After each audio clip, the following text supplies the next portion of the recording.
ସାଧବ ଘରର ପୁଅ ହୋ, ସାଧବ ଘରର ପୁଅ ବୋଇତ ଭାସି ଯା ମଙ୍ଗଳା ଭରସା ବୋଇତ ଭାସି ଯା।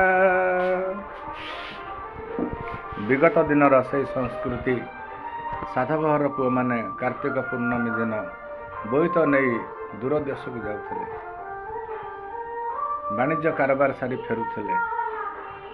ସତ୍ୟରେ ସାଧବ ତୋ ନାମ। ସାଧବମାନେ ମିଥ୍ୟା କଥା କୁହନ୍ତି ନାହିଁ, ମିଥ୍ୟାରେ ପ୍ରଶ୍ରୟ ନିଅନ୍ତି ନାହିଁ, ବେପାର କରନ୍ତି, ପରିଶ୍ରମ କରନ୍ତି ଆଉ ଧନ ରୋଜଗାର କରନ୍ତି। ଧନ ଅର୍ଜନ ଧର୍ମ କରି ଧର୍ମେ ପ୍ରାପତ ନରହରି। ତେଣୁ ସେ ସାଧବ ଘରର ପୁଅଙ୍କ ସଂସ୍କୃତିକୁ ଏବେ ବି